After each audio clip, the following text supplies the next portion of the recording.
Oh, good morning. Here we are with another concert connection here with 92.7 Brad FM and, of course, Northlands live. With me, as always, is Mike. Good morning, Mike. How are you? Good morning, Scott. Very well. How are you? Doing well, doing well. It's a little bit of a rainy morning, but you will get through it. We're New Englanders. We can live through it. Yeah. You guys have so many shows that are coming up. I know we've got Jake Owen coming up. We're going to do some stuff with our sister station, 98.7 Wind Country. That's going to be pretty exciting. But there's some other shows that have come up as well. You guys are just like on fire with shows. How do you keep it all in the air, man? You guys are just like working your buns off, and I know you're looking for some help too, right? Yeah, I mean, we already have a strong team. Obviously, my partner Seth is really heavy in the booking world, and he is nonstop facing his computer, making sure we're getting some great shows for everybody. So, cheers to him. And yeah, we're looking for help too. There's a lot of jobs that have to be done on site that we could use help with throughout the summer. So, if anyone wants to work in the music industry, feel free to go to northlandslive.com and you can fill out an application there. But we already have such a great team. We're happy to add more people, but yeah, it's tougher. There's a lot of balls in the air, but it's all for the joy of music, and I think in the end, it'll all be great anyway. Yeah. So this year, tell us a little bit about the pod system again. I know we talked about it last time. The how do pods work? Because we actually have been getting a couple of questions about that. How is the pod working? It's five people to a pod. What are some of the rules around that? Because that's what we're getting a lot of questions about. Sure. Yeah, it's all new for everybody, so of course there's going to be confusion as things kind of change here and Sure. shift. But a pod really is just a 10 by 10 spot that is roped off that is 6 feet from anyone else. It's just a way to get closer to a normal concert experience without having the cars in the field, but still gives you that social distance, your own space for your crew, and you can kind of feel like you have plenty of space to hang out and dance, and you're not right up against other people that you don't know. So just another way to be socially distanced and enjoy the show and not have like a big monster truck in your vision with the drive-in. Yeah, and then I know for you guys, and you've brought up so many different times that it's very important that you guys keep everybody as safe as possible. And you got some COVID-19 precautions. What are some of those? Yeah, I mean, obviously the pods are a big one. And when you're in your pod, you don't need to wear a mask. But we ask everyone when they're outside their pod, especially getting concessions, please wear a mask. And we have a sanitation team there that's going to be kind of behind everyone, cleaning high touch areas and making sure all of our lines are socially distanced as well. So once you're in your pods, you're in your space. But it's kind of those in between times where people are going to porta potties and concessions where people have to just be careful, and we have folks on board to make sure that things are remaining clean as well and clean and sanitized. So we're doing what we can. Sure. Yeah. So people don't have to worry about that sort of thing. You guys have done a really great job. Let's talk about some of the shows because I know there's quite a few coming up. We're going to start off with. We're going to start off with. I think you've got Twiddle coming up first. Those guys always sell out. They're kind of a really kind of eclectic, cool jam band. They kind of remind me of a mix of Fish and maybe some Grateful Dead and a whole bunch of stuff, but they have such a huge following. They do. Yeah, they're from Vermont, so regionally they are just super popular, and nationally as well now too. But yeah, they just bring a great crowd. People are just crazy about them, and it is similar to that whole kind of tribe feeling of like what the Grateful Dead and Fish kind of brought to the jam band world. So they have a pretty ferocious following, which is great. So it's a great way to kick off the season, and they're really good people too. I've known them for a long time, so we're happy to have them back. And that show is, I believe, sold out at this point. Wow. Like I was saying, Not slow. they almost always seem to sell out. It seems like they're always doing such a great job. Next band on tap, we're going to go into, hold on here. I know it's Twiddle, and then followed by Twiddle. Okay, Smith and Myers. Tell us a little bit about Smith and Myers. Yeah, if you know the band Shinedown, it's the two guys, the singer and guitars from Shinedown. They do their own thing that is acoustic, but we also had them last year too. And I was really expecting, a really mellow acoustic duo show. Sometimes, you hear that and you kind of think like, oh, it'll just be like a very sit down, easygoing thing. But you can tell they're in a rock band, because it was one of the most energetic shows we had. Was this duo of guys from the rock band Shinedown. They play, the Shinedown hits as well as their own duo material too. But the show was really good. I mean, and I really mean it. I'm not just selling it. It was a great show. Yeah, you seem to, that's one of the things you guys have really done a great job with, I think, is picking these shows that that people just really want to see and gravitate to. You have a little bit of philosophy on that, it seems, because if it's not a great show, you're not going to put it on. Well, that's true, and we try to do something for everyone too. So it's tough. It isn't necessarily about taste as much as it is quality. And we want it to be an inclusive thing for people. I mean, music should be not an exclusive thing, and there's a lot of things these days that kind of feel like people are pushing away on other people, but we definitely feel like music is an inclusive thing. So we try to find something that everyone would like, but obviously the highest quality of those things. And and I was in the music world for a long time, being a musician, traveling the country, and I've seen a lot. So it's kind of it's good to have that perspective of what's a good show and what's not a good show. But I feel like we're doing a good job at it. We'll keep at the drawing board to make sure we're continuing to do a good job at it. Yeah, and you can't beat it when you talk about quality. Well, what about this guy right here, Jake Owen, at Northlands? This is huge. Yeah, adding Jake was a big one for us. It'll be his first time here, and we feel like people in this area love country, and and he's a really big name for us to get, and really is just such a great show. So we're really happy to have him. All the country folks, I'm sure, are happy to have him too. But yeah, and you have to check it. We've got a clip of one of his concerts here.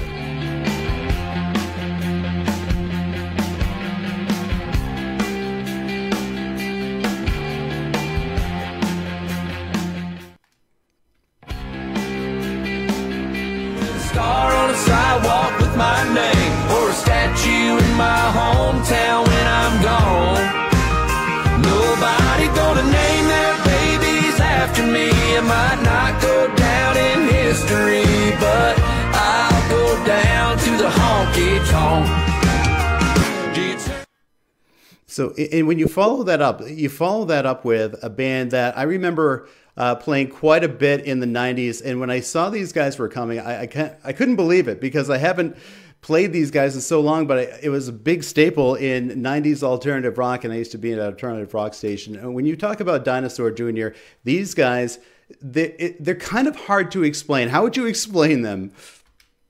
Man, really the most neat guitar tone ever. I think there's few people in the world that you hear guitar tone, I think, and you know exactly who it is. Right. And Jay Mascis does that. He's like really revered for his guitar playing and his tone, and you just know it's them. So they have this gritty, grungy 90s rock thing, but there's also an accessibility, which is why I think they've kind of stayed big and gotten to the point where they are, where they're underground, but there's a lot of people that maybe don't like a lot of that kind of music that also enjoy their music. So it's this crossover, super 90s sound, heavy guitar, craziest guitar rig at the shows I've seen. It's like he's surrounded by amps, and it's wild. But in his live too, here's a sample.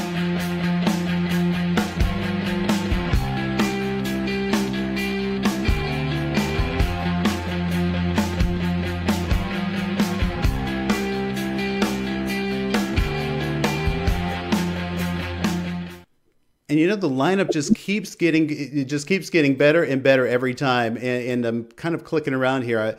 We've got this great, cool technology that works really slick here. And I'm kind of moving through some of these slideshows.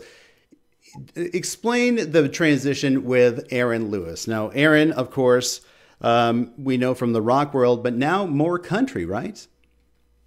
Right. So it's an interesting mixture of people that go to the shows too. And when I first saw that he was doing solo stuff, I didn't actually know that he'd transitioned to country either.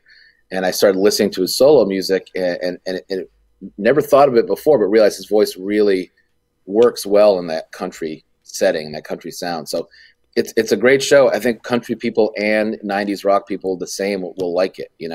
He does all those Stain songs, and he does new country stuff too. So it's a mixture of both. It's a country show, but it's a 90s rock show too. It's an interesting mix that he's done a really great job of doing. And finally, let's take another. If you, I have heard so much. I've never seen these guys perform. Tell me, I hope you have, because I've heard so much about the Machine. When they perform, you basically feel like you're at a Pink Floyd show, right? Right. You could do the whole thing where if you're at a Pink Floyd show, but if you do that, then you miss the lights. So, you want to keep your eyes up because the lights are part of the experience. But at the same time, if you did close your eyes, you'd think you'd be at a Pink Floyd show. So it is the experience. The Pink Floyd experience. So they've got all the props and everything like that, basically, and they're just putting it all out there as if it was really Pink Floyd. Yeah, but you have to have the lights to do the Pink Floyd. It's part of the experience, so they do that. Yeah, you have to make sure you have plenty of supplies when you're at a Pink Floyd concert, for sure. Going into June 5th now, and that was only May. We're talking June 5th now with the Badfish, which is a tribute to Sublime. Tribute bands, I got to tell you, I love watching tribute bands. Some of these guys they nail it almost better than the original band did. Well, there's truth to that in a lot of ways, and it's crazy. Like a band like this, Badfish has been around longer than Sublime was around, and that's an interesting thing to think about too. A lot of these bands are longer living than the original ones. Right. Badfish sounds just like them. It's another thing. And I think that's what people want. They still want the energy of a live show. They don't want you to recreate where it's stiff album versions, but they want you to sound just like them.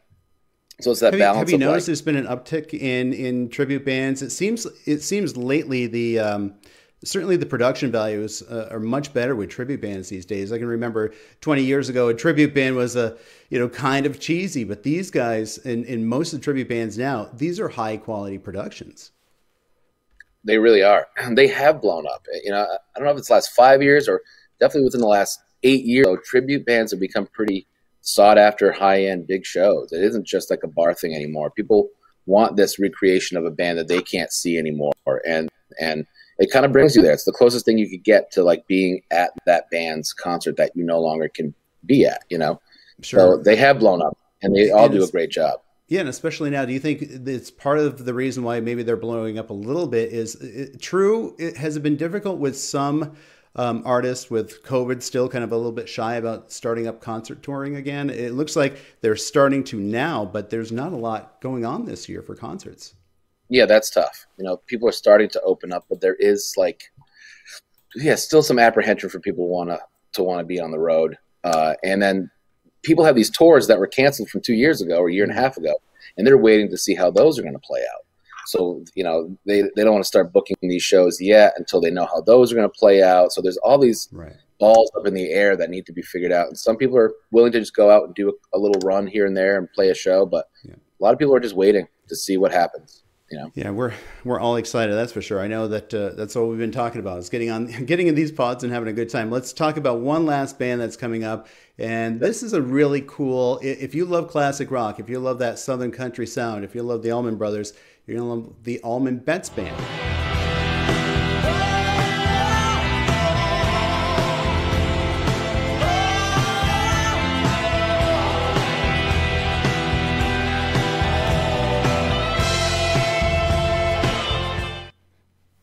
Mike, a lot of children from famous rock stars, a lot of them seem to want to almost kind of forget that, oh yeah, that's my dad or that's my parent, whatever, and they want to be their own person. These guys have embraced being an Allman because they think if that is in your blood, you probably should embrace it, just like Julian Lennon did, Right.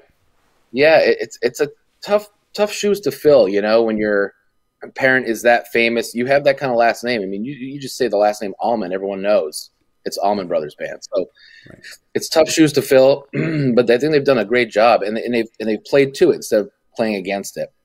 At the same time, they play some Allman Brothers, right? They play their stuff, but Allman Brothers as well. They do, and it's Greg Allman's son, it's Dickie Betts' son, it's Barry Oakley's son, the bass player. So they really are obviously embracing that. But at the same time coming up with their own Southern rock sound, but their own sound of original music. They've really done a good job of paying ode to Allman Brothers, and then also being original and doing their own thing. They really nailed it, and that's not an easy thing to do in their position. No, certainly not. A lot of shows coming up. Where can people buy tickets, Mike? Northlandslive.com, of course. All the info's there. quicker updates. Of course, social media is always a great place to see things. Facebook, you can search us pretty easily. And I believe it's at Northlands Live for Instagram as well. So any of those places will be updating daily. Mike, thanks a lot. We're going to be having you on the air more and more because you're getting more and more shows all the time. So looking forward to it. And again, northlandslive.com is where you go to get the tickets. And keep listening because you'll have opportunities to win tickets through the radio stations as well. Thanks a lot, Mike, from Northlands. Again, northlandslive.com. We'll see you next time, Mike. Thanks a lot, man. Thank you very much. I appreciate it.